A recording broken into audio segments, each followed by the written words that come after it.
वो रेफरेंस जिसका हम सबको इंतजार है जी कि एसेट बियॉन्ड मींस केस में जो पेश होने जा रहा है फवाद साहब के खिलाफ, उसका चंद जो उसके रेफरेंसेस, चंद उस रेफरेंस के, यानी उसमें से चंद चीजें हम चीदा आपको आज एक्सक्लूसिवली दिखा रहे हैं स्क्रीन के ऊपर। इस रेफरेंस के अंदर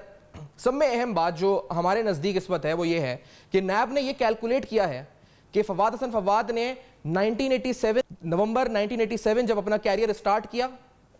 एज अ सिविल सर्विस में, उन्होंने ज्वाइन की जब सिविल सर्विस, उस वक्त से लेकर साल 2018 तक फवाद हसन फवाद की इनकम कितनी रही।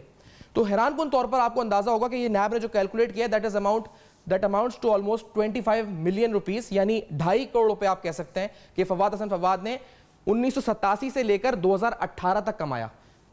2.5 करोड़ रुपए। लेकिन फवाद हसन फवाद ने इस 2.5 करोड़ रुपए से जायदादें कितनी बनाई, ये और इंटरेस्टिंग है।